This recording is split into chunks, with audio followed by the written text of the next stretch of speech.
구정 잘 쓰셨습니까? 제일 마지막 말씀처럼 모든 일이 형통하리로다. 프라스퍼 영어로 프라스퍼 번창하리로다.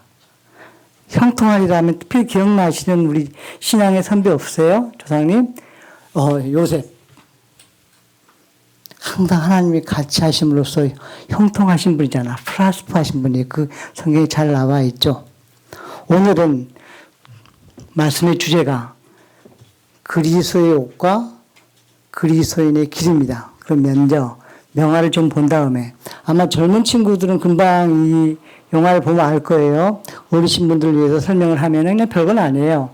로봇을 입고 와서 악당이 힘으로는 부족하니까 로봇을 입고 와서 악당을 물리치는 장면이에요. 한번 잠깐 볼까요?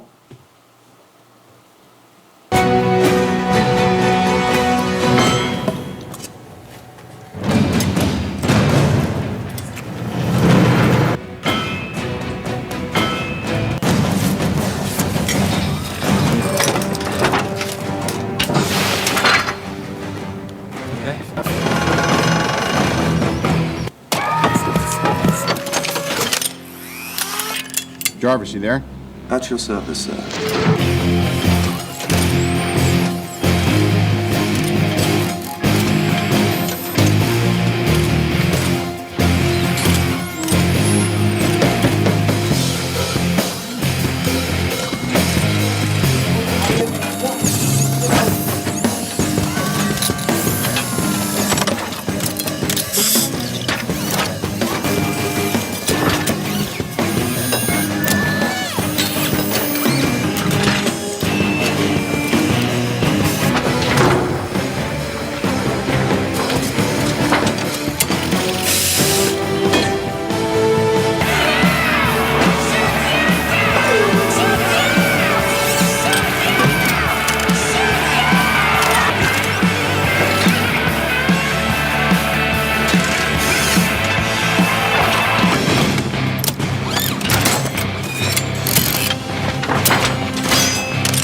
I'm actually out.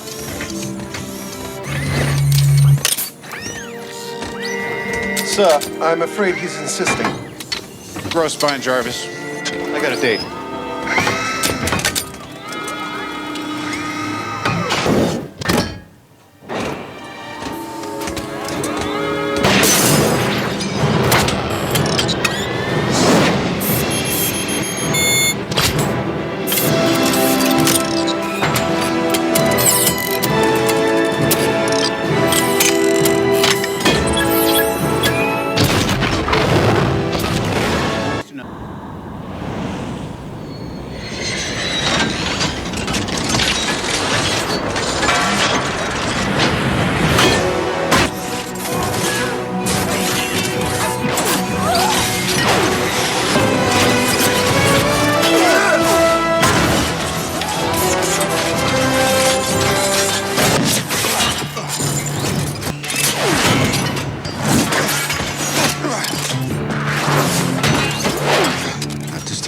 Not the face.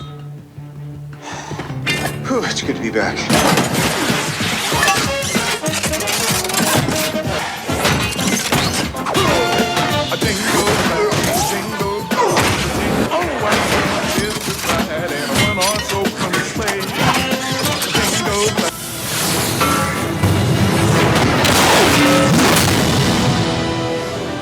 I'm the best.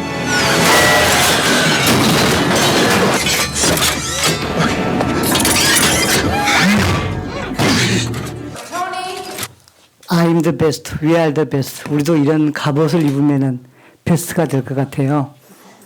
여러분도 이런 옷 입고 싶지 않으세요? 하늘 나르고. 그리스도인의 가장 큰 목적이 뭐예요? 하나님의 구원을 받으면은 자유함이 있는 거잖아요.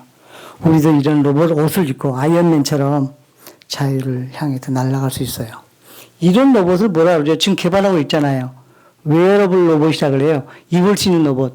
원래 로봇 하면 너무 무거워서 아직 한계가 있잖아요. 근데 저번에도 이 설교 준비하다 보니까 우리 한국에서도 팔에 있는 로봇을 개발했더라고요. 군인들 위해서.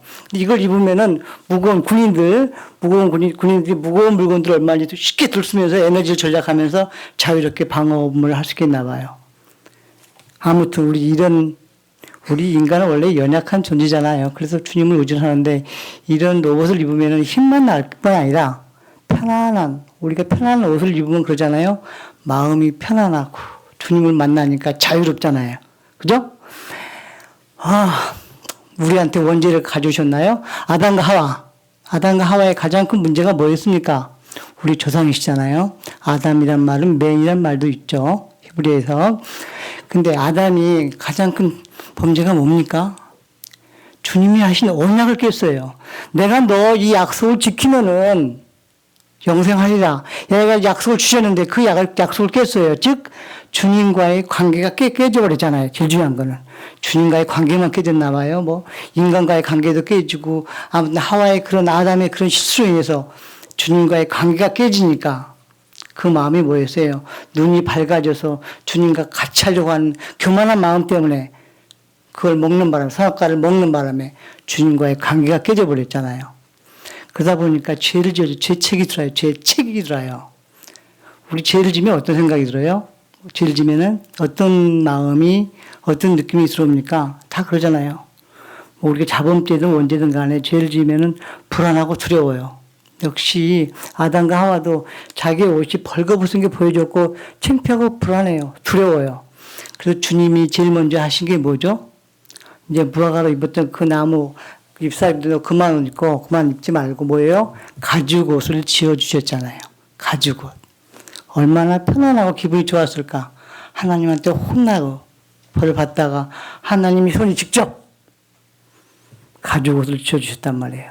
다시 한번 말씀드리지만은 우리도 입는 옷만 입는 사람 많아요. 편하고 나에게 안정감을 주는 옷. 그러니까 누가 생각이 나요? 우리 예수님 믿으면 그런 거 있잖아요. 내주 안에 거하는 예수님이 계시면은 편안함이 있잖아요. 누가 말이죠? 제가 설교할 때 자주 인용하시는 분이에요. 우리는 그분 안에서만 참된 안식을 얻을 수가 있다. 이분 안에 있지 않은 이상은 진정한 안식은 얻을 수 없다. 누구죠? 유명한 성 어거스틴. 고백록에서 그랬잖아요. 참 좋아해요, 제 이 말. 우리는 그리스도 예수 안에서 그리스도의 옷을 입었을 때, 저 편한 로봇을 입었을 때 얼마나 마음이 편해요. 누가 다 필요 없어요. 오늘 설교 제목이 그리스도의 옷과 우리가 그리스도의 옷을 입었으니까 주님께서 시편 1편처럼 시편 1편을 뭐라 그런지 아십니까? 시편은 150편으로 이루어져 있잖아요. 특별히 시편 1편은 우리 인간에게 행복을 나타내는 지침서라 그래요. 그래서 뷰티투스라 그래서 영어로는 행복송이라 그래요. 시편 1편. 복 있는 자는 하면서 복 있는 자는 뭐 하라. 행복송이 나와 있어요. 우리는 그리스도의 옷을 입으면은 행복해집니다. 그래서 믿음이 얼마나 소중한지 몰라요. 주님 안에 계신다는 것. 여러분 알고 계신가요? BC 777년 전, 그러니까 BC 777년이니까 지금이 1220년 전이니까 1900년 전인가요? 초나라 시대, 춘추 전국 시대 알죠? 1700년 전에 한 상인이 방패와 창을 판매합니다. 다 알고 계시죠? 시장에서. 자, 이 방패를 말할 것 같으면은 방패 순이죠. 이 방패를 말할 것 같으면 모든 창도 모든 칼의 공격을 다 막을 수 있다. 이 방패를 입으세요. 상인이 선전을 합니다. 팔고 싶어서. 그런 다음에 연달아서 뭐라고 또 선전하죠. 뭐 하나를? 창을 가져와서 이 창으로 말할 것 같으면 세계 어떤 갑옷도 다 뚫을 수 있는 어떤 방패도 다 뚫을 수 있는 그런 창입니다. 창 못자. 그죠? 뭐. 그 상인 옆에 백성이 지나가다가 뭐라 그러죠? 여보시오. 당신 방패가 그렇게 튼튼하면은, 당신 창에 모든 걸 그렇게 공격할 수 있다면은, 로봇맨처럼 모든 악을 수 있다면은, 한번 그 창으로 그 방패를 찔러보십시오. 그러니까 뭐예요? 이 창과 방패를 상인이 한마디도 못해요. 여기서 나오는 말이 여러분 알다시피, 모순이라는 겁니다. 창모 방패순. 다 알고 계시죠? 똑같은 말이 있어요. 종교계에 가신 분. 루터 선생님께서 군인왕과 4가지 논문을 쓰셔요. 제가 재밌게 봤던 거는 특히 그리스도의 자유. 그 논문을 보면은 거기서 비슷한 말이 나와요. 아니, 어떻게 말이 안 돼. 세상을 모든 걸 뚫을 수 있는 창이라고, 모든 걸 막을 수 있는 방패라고. 루터 선생님이 논문에서 1517년 정말 목숨을 걸고 종교개혁을 시작하셨겠죠. 비텐부르크 대학에서. 루터 선생님이 그 그리스도의 논문이 그리스도인의 자유. 그리스도의 자유라는 논문에서 그 유명한 말을 하죠. 갈라디아서에 나온 말씀이 뭐죠? 우리 그리스도인은, 저는 이 말을 할 때마다 떨려요. 우리 그리스도인은 주 안에 있는 순간, 구원의 서정을 따라서 주님을 믿는 순간, 내 노력이 아니라 하나님의 은혜, 성령의 노력에 의해서, 성령의 은혜에 의해서 뭐 한다? 우리 그리스도인은 가장 자유로운 주인이다. 아, 찡하지 않으세요? 권력 필요 없어. 누가 무섭나요? 주님을 믿는 순간, 왜? 우리 죽으면 천국 가니까. 진짜 믿으세요? 믿어보세요. 얼마나 편해요. 주님을 받아들이는 순간, 주님이 성령님의 나의 노력이 아니고 나의 공로가 아니고 하나님의 은혜에 의해서 성령이 내 안에 들어오는 순간, 근데 특별 계시다 그러죠. 좀 이따. 하지만 그 주님을 받아들이는 순간 나는 가장 자유로운 주인이다. 얼마나 멋있어요. 아, 또 돈 좀 가난하면 어때요? 뭐 차가 없으면 어때요? 자유로운 주인이에요. 주인이에요. 그 다음에 곧바로 루터 선생님이 뭐라고 논문도 말씀하셨죠? 그러면서 동시에 우리 그리스도인은 주님을 믿는 순간 가장 자유로운 주인이란 말이에요. 종이 아니에요. 두 번째 하는 말은 그러나 동시에 우리 그리스도인은 예수님을 믿는 순간 모든 사람에게 봉사해야 되고 희생해야 되고 사랑해야 되는 종이 된다. 아니 무슨 말씀이에요? 앞에서는 자유로운 주인이라고 해놓고 두 번째에서는 뭐라고요? 모든 사람을 사랑해야 하고 내 몸처럼 위대한 계명 두 가지 아시죠? 하나님을 사랑하라. 내 마음과 목숨과 뜻을 다하고 힘을 다하여 주님의 하나님을 사랑하라. 두 번째 계명 내 이웃을 내 몸처럼 사랑하라. 마태복음 알죠? 12장 거기 30절 31절 말씀이죠. 아니 처음에는 자유롭다가 두 번째는 뭐라고요? 모든 사람을 섬기는 종이라고 이야기했습니다. 우리의 논리나 머리에는 아까 우리가 말한 것처럼 모순이 있어요. 아니 앞에는 자유롭다면서 뭐 장난하나. 성경에는 그런 게 많죠. 우리의 논리나 머릿속에서는 앞에서는 이런 말 안 쓰셨는데 왜 뒤에는 그러신다거나. 특히 선지서를 보면은 역사서도 마찬가지예요. 하나님이 영원히 너한테 벌 준다. 근데 하나님이 또 후회하세요. 또다시 사랑을 주세요. 자유로운 주권을 가지셨기 때문에. 자, 여기서 뭐가 시작되는 겁니까? 우리의 이성, 우리 생각으로는 무슨냐, 논리가 되는, 논리가 안 통해요. 아니, 앞에서는 다 뚫을 수 있다면서, 다 막을 수 있다면서, 여기서 뭐가 시작되는 거예요? 루터 선생님 말씀처럼 우리의 논리나 생각이 끝나는 거예요, 뭐예요? 여러분 뜻대로 모든 믿음이 생활이 되던가요? 우리의 생각이 마지막 포기할 때, 우리의 이성이 끝날 때, 뭐가 시작되는 거죠? 믿음이 시작되잖아요. 그래서 이 세상에서 가장 먼 길은 우리 믿음도 마찬가지예요. 한국에서 런던까지 비행기 가는 게 가장 먼 게 아니에요. 우리 머리에서 우리 믿음이 마찬가지입니다. 논리를 위해서 왜 이래 이게 잘 이해가 안 되네. 앞에 말씀 믿었는데 우리의 믿음도 머리에서 주님의 모습을 제대로 알기까지는 우리 믿음이 성숙해지기까지는 머리로 받아들이지 말고 진짜 돌아보니까 정말 긴 호흡으로 한번 인생을 돌아보니까 믿음의 눈으로 보니까 맞아 그게 내가 아니었어. 주님의 은혜였어. 주님의 기적이었어. 그게 바로 주님의 모습이었어.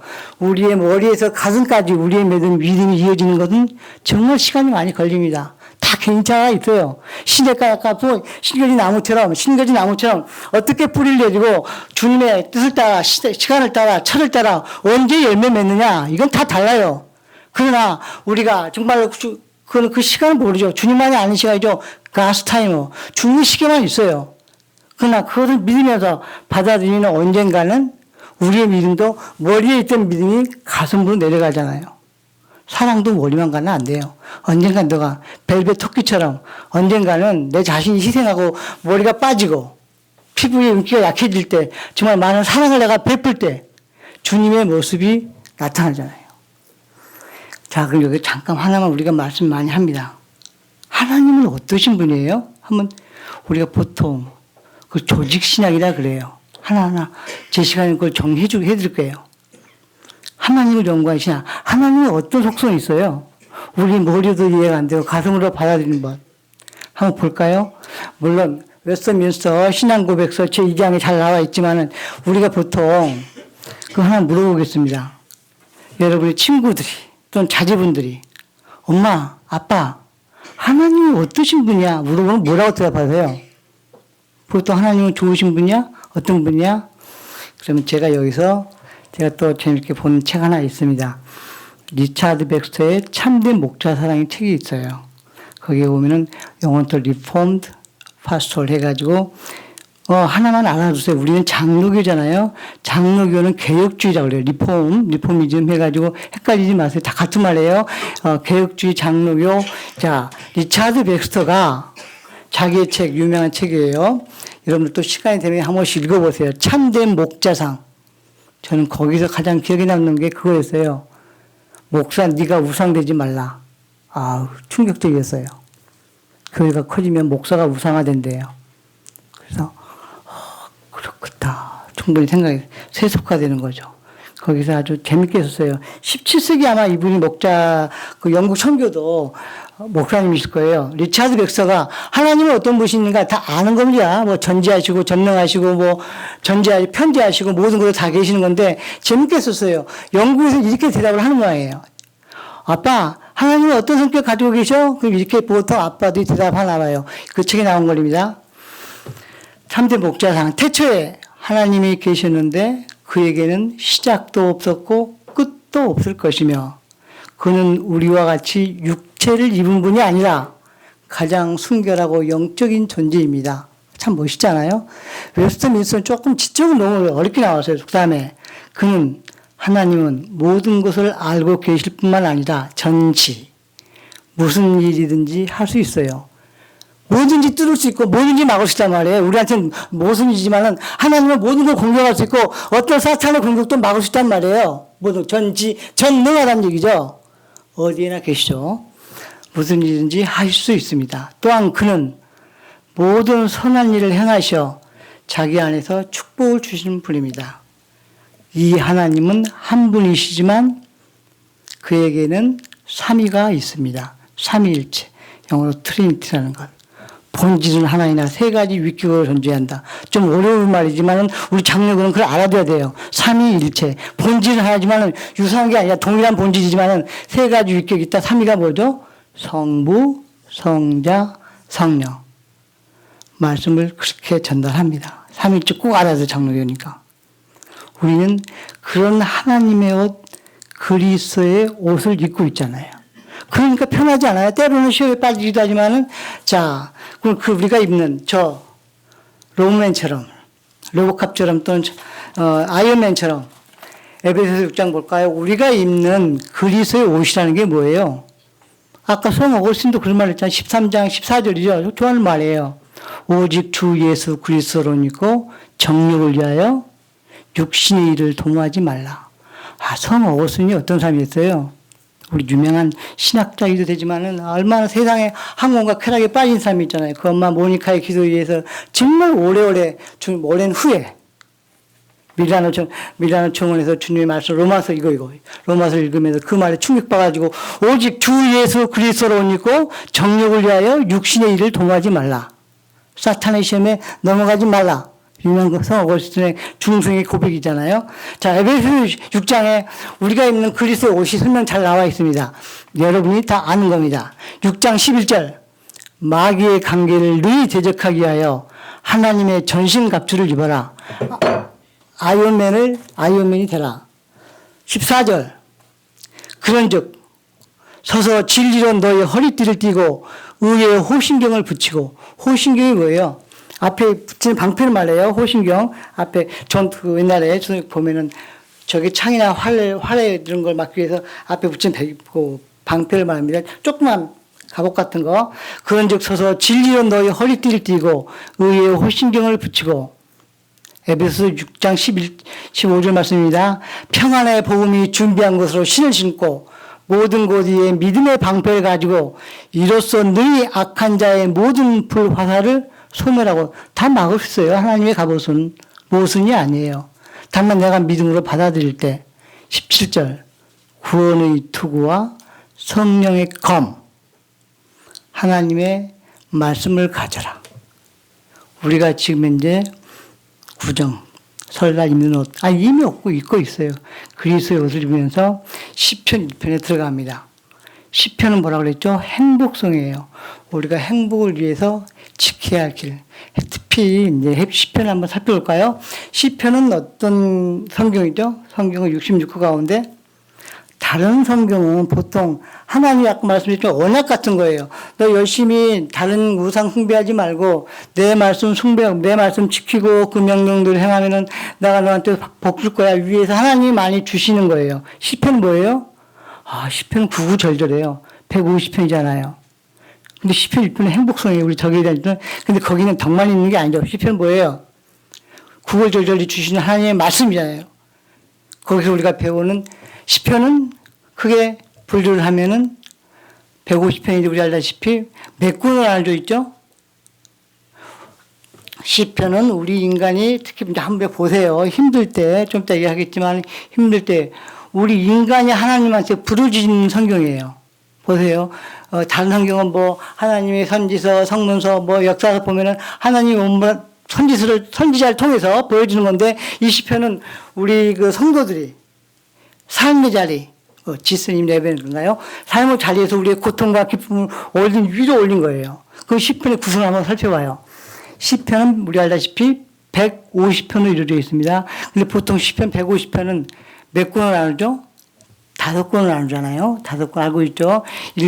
시편 150편 1편부터 41편까지가 제1권, 42편부터 72편까지가 제2권, 73편부터 89까지가 3권, 90편부터 106편까지가 4권, 그 다음에 107편부터 할렐루야성이라는 마지막 150편까지가 10편이에요. 10편의 역사의 배경이 뭔데 우리한테 복과 또는 고난을 알려주는 거죠? 칼빈 선생님은 우리 장로교를 만드셨던 칼빈 선생님은 10편을 뭐라고 이야기했냐면 우리 영혼의 거울이라고 그랬어요. 우리 영혼의 희로애락이 다 담겨 있어요. 루터 선생님은 모든 신구약 성경 모든 66권의 축약본이 10편이라고 그랬어요. 그 10편이 뭔데 그렇게 우리가 여러분 아시세요? 지금도 카톨릭이나 또는 사람의 우리 개신교에서 켈빈 선생님도 10편을 많이 찬송송으로 이용하길 바랬어요. 너무 우리 개신교가 카톨릭에 비해서 구교에 비해서 너무 찬양이 좀 약하다. 근데 그 찬양 가운데 특별히 많이 이용하기 원한 게 이 10편이에요. 근데 시편이 뭔데 우리 삶의 자리에서 이렇게 유명하죠? 시편 우리 역사적 배경을 알 필요가 있어요. 구약의 역사적 배경. 자, 시편은 우리 알다시피 출애굽이 모세가 이스라엘 백성을 데리고서 해방을 시키잖아요. 그때가 언제죠? 1446년. BC 1444년. 그러니까 지금부터 BC 1400년이니까 지금이 1200년이니까 얼마예요? 1600년 전에 알고 저번에 제가 보여드렸죠? BC 1446년에 모세가 지금 시편의 시작입니다. 시편이 그 자수권이 그렇게 구성되어 있어요. BC 1446년에 우리가 알다시피 출애굽을 합니다. 출애굽한 다음에 뭐 하죠? 모세는 가나안 땅에 못 들어가. 누가요? 첫 사사 여호수아가 그 가나안 땅에 들어가잖아요. 그 다음 뭐가 시작돼요? 유명한 사사기 시대가 시작되잖아요. 12명의 사사들이 등장해요. 이상한 사사도 등장하고 좋은 사사도 등장하고 12명의 사사들이 등장한 다음에 마지막 사사 때 뭐가 등장해요? 사무엘 등장하죠. 마지막 사사 사무엘 때 이스라엘 백성이 또 그러죠. 지금까지는 뭐예요? 하나님이 다스리는 직접 다스리는 신정체제였잖아요. 근데 뭐예요? 이스라엘 백성이 드디어 옆에 이방 백성을 보더니 우리가 왕을 주세요. 사무엘한테 외치잖아요. 왕한테. 하나님이 괘씸하지만은 야, 내가 너희를 직접 다스릴게. 왜 무슨 왕이 필요해? 12명 사사 다 봤으면서. 근데 이스라엘 백성들이 사무엘을 통해서 우리도 왕을 주세요. 그래서 하나님이 뭐예요? 속을 정말 섭섭해 하셨잖아, 실제로. 보내준 초대 이스라엘 왕이 사울 왕이죠. 두 번째 왕이 알고 있는 다윗 왕. 그 다음에 세 번째가 솔로몬 왕이죠. 솔로몬이 죽은 다음에, 지금 시편 내용입니다. 솔로몬이 죽은 다음에 알다시피 BC 930년 전에 이스라엘이 북이스라엘과 남유다로 나누어지잖아요. 북이스라엘은 누구한테? 아시리한테 멸망당하고 남유다는 우리가 유명한 좀 더 나중에 남유다는 바벨론에서 멸망당하죠. 그래서 바벨론 포로가 되고 바벨론에 끌려가요. 근데 하나님이 약속하신, 물론 그 연다가 정확하다, 안 정확하다 말도 있는데, 따지고 보면은, 아무튼, 포로로 끌려간 다음에 70년 뒤에 하나님이 돌려보내주잖아요. 포로기 후기라 그래요. 그때가 언제냐면은 BC 538년 전이에요. 즉, BC 1446년부터 BC 538년간, 약 1000년간, 이스라엘의 어떤 백성들의 고난, 고통, 하나님의 우주적 통치, 이런 걸 기록한 게 바로 시편입니다. 슬픔. 그래서 보통 사람들이 고난의 자리에서 많이 인용하는 게 이 시편이에요. 제가 아는, 저는 이 정도인지 몰랐어요. 제가 아세아 연합 신학대학원 다녔잖아요. 신학대학원 할 때 지금도 한 교수님이 생각나요. 그 아세아 연합 신학대학원이 그 당시 2014년도인데 큰 교회에서 이 아세아 연합 신학대학원을 인수하려고 했단 말이에요. 그래서 막 문제가 터지고 이 아세아 연합 신학대학원은 장신대라든지 그 총신대라 가지고 교단 신학이 아니에요. 그 돈이 없어요. 빈곤한 상태에서 이제 여러 가지 교수 간에 갈등이 있고 경제적인 갈등이 많은 거예요. 근데 다른 게 중요한 게 아니라 그 당시 이미 그러다 보니까 기존에 있던 교수들 전부 다 바꿔치웠단 말이에요. 그래서 한 강의실에 2명의 교수가 와서 막 강의하고 그랬단 말이던데요. 저 때는 아니고. 그랬는데 그 당시 처음부터 이 아시아 연합신학대학을 만들었던 교수들이 너무너무 괴롭고 힘들고 돈이 없으니까 큰 교회에서 이미 변호사들도 많을 테니까 이 학교를 키워서 인수하려고 했단 말이에요. 경제적으로도. 그 민사 소송이 붙어가지고 쉽게 해결이 안 되고 뭐 돈 있나. 근데 이 교수님들이 작은 예배, 지금 좀 예배실 큰 게 있어요. 작은 예배실에 매일 아침에 모여가지고 바로 이 시편을 가지고서 시편 1편부터 하나 읽으면서 교수들이 지금도 그 말씀이 기억나요. 눈물이 콧물 되도록, 콧물이 눈물 되도록 매일 죄를 회개하고 주님께 간구했다는 거예요. 그러니까 3년 되니까 해결이 되더래요. 지금은 액치라 그러죠. 아세아 연합 신학대에 자립하고 있어요. 이렇게 해서 나온 것이 바로 시편의 표경입니다. 그거는 또 한편에서는 이런 악인의 길, 이런 고통의 길이고 지금 이 순간에 하고 싶은 말씀은 바로 유명한 비우티투드, 행복송이라고 하는 시편 1편입니다. 복 있는 사람은 악인의 길을 쫓지 않냐며. 자, 우리 복이라는 게 뭡니까? 올 1년간 여러분 행복하셔야 돼요. 특별히 우리 준하산교회. 여기서 행복은 영적인 복이 아니에요. 그냥 우리가 말하는 정말 뭐 소확행이란가요? 확실한 행복을 말해요. 우리가 우리나라에서 보통 오복, 추석 때, 또 설날 때, 복하면 뭘 말합니까? 오복을 보통 얘기하잖아요. 오복이 뭡니까? 수부, 강령, 유호도, 고정명. 당연합니다. 첫 번째 복이 뭐예요? 이런 실질적인 복을 말해요. 하나님 여호와의 율법을 주야로 즐거워하면서 그 주야로 묵상하는 자는 이 복을 줄 것이다. 영적인 복도 물론이고 그 수복, 오복이 뭐예요? 현실적인 행복. 베드로가 밤새 내내 그물을 던졌어요. 깊은 곳에. 고기 잡아놔요? 안 잡혀요. 지나가던 예수님이 제자가 된다미죠. 야, 저기 깊은 곳에 한번 그물 던져봐. 그러니까 베드로가 참 대답을 재밌게 해요. 제가 열심히 잡았는데 주의 말씀 순종해서 던지겠나이다. 던졌더니 어떻겠죠? 그 그물이 찢어질 정도로 많은 고기가 잡혔잖아요. 부의 축복을 받았죠. 우리 기독교 신앙도 다시 한번 얘기합니다. 지금 수부 강령할 때 이원적일 필요 없어요. 건강해야 되고 복이 있어야만이 그게 바로 뭐예요? 우리가 구원받은 증거란 말이에요. 장로교에서. 누가 한 말이에요? 사회학자?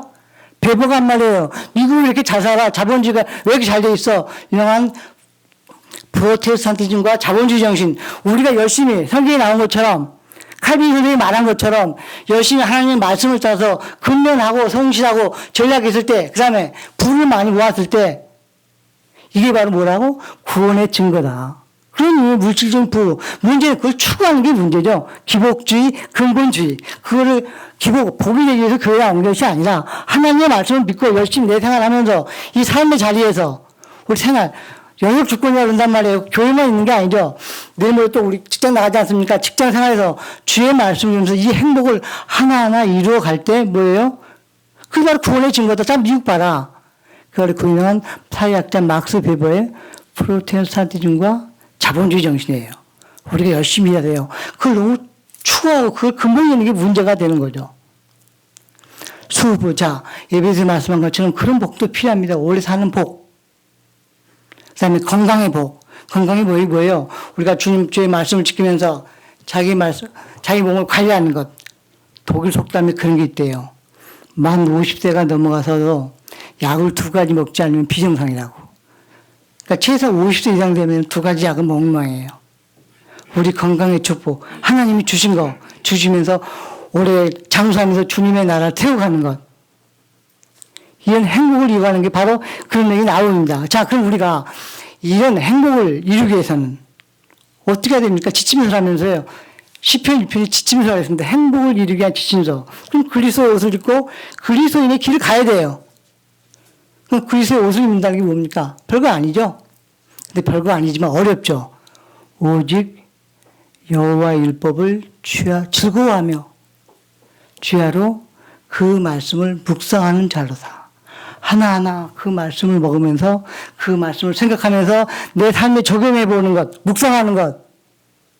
그게 바로 그리스도인의 기대 아닙니까? 그럼 어떻게 된다 그랬죠? 저는 시냇가에 심어진 나무가 철을 따라서 열매를 맺고 잎사귀가 마르지 않냐 같으니 물론 다 달라요. 우리가 어떻게 이 주나산 교회라는 시냇가에 뿌리를 내렸는지 어떻게 내렸는지 그건 그 정도에 따라서 열매를 맺고 잎사귀를 풀게 내는 것은 그 시간은 주님의 시간이 됐을 때 열매를 맺고 하겠지만 그러나 언젠가는 열매를 맺고 잎사귀가 풀어지는 건 사실이잖아요. 그걸 뭐라 그래요? 신앙에 뿌리를 낸다는 거죠. 주의 말씀을 따라 가는 거죠.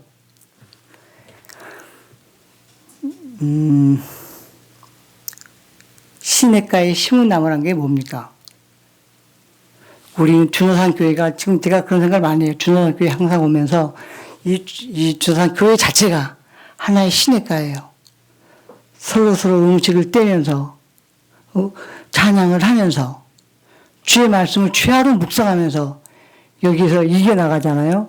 작년에 우리 이제 벌써 작년 됐네요. 우리 교회 이전할 때 좀 힘들었잖아요.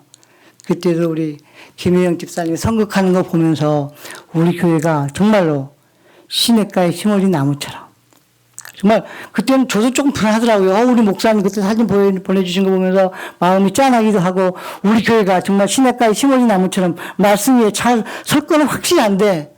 불안했어요. 근데 서로가 그게 바로 성도들이 중요한 것 같아요. 서로 존재하는 거 그거 만들어도 서로가 힘이 돼가지고 시냇가에 심어진 나무처럼 점점 잎사귀가 물을 갑니다. 그 모습을 보면서 주님의 그리스도의 옷을 입는다는 것이 이렇게 중요하구나 느꼈습니다. 말씀을 정리합니다. 그리스도의 복을 간다는 것은 그리스도의 옷을 입고 그리스도인의 길을 가야 됩니다. 우리는 그 사람을 의인이라고도 합니다. 여러분들 성직자들이 입는 옷, 수사도 입는 옷, 그걸 뭐라 하는지 아세요 혹시? 다시 한번. 우리의 신앙이 습관화됩니다. 습관이라는 것은 우리가 기도하고 말씀을 묵상하는 것은 헤빗이란 말 써요. 영어로 헤빗 아시죠? 헤빗이란 말이 어디서 왔느냐? 바로 유명한 가톨릭이나 또 우리 목사님들이 가끔씩 입는 상복, 그것을 하비투스라고 그래요. 거기 나온 말이에요. 수사들이 뭐합니까? 수사들이 자기의 구원을 받기 위해서 하는 게 뭐죠? 항상 규칙화되어 있죠. 기도하고 말씀이 있는 게 습관화됐어요. 노동이 기도가 되고 기도가 노동이 돼요. 우리 보세요. 수사들 새벽에 일어나서 기도하고 노동하고 다시 기도하고 찬양하고 우리의 삶도 이러한 습관화되어 있어야 돼요. 물가에 심어진 나무는 물만 마시지 않아요. 항상 찬란한 햇빛도 필요하고 공기도 필요해요. 하나님의 은혜와 사랑을 받으면서 하루아침에 우리가 교회를 왜 나와요? 혼자는 그래서 힘들어요. 시냇가에 심어진 나무 물을 계속 놨듯이 서로가 서로의 믿음을 주면서 하나님의 은혜를 받으면서 공기, 영혼의 호흡이라고 그러죠. 우리 끊임없이 기도하면서 물가에 심어진 나무처럼 주님을 생각하면서 서로 사랑을 공유할 때 바로 우리는 복 있는 사람, 의인의 길을 갈 것입니다. 마지막 시 한 편을 읽고 제 설교를 정리합니다. 로버트 브라우닝의 다 아시실 거예요. 올해도 한 해가 벌써 이제 시작돼 가네요. 로버트 브라우닝의 시를 한 편 읽고 제 말씀을 정리합니다. 나와 함께 나이를 먹자. 가장 좋은 것은 아직 오지 않았나니. 가장 좋은 것은 아직 나타나지 않았나니. 하나님을 신뢰하라. 전체를 보라. 두려워하지 말라. 올 한 해도 그리스도의 옷을 입고 그리스도인의 길을 가는 여러분 되시기를 간절히 기도합니다.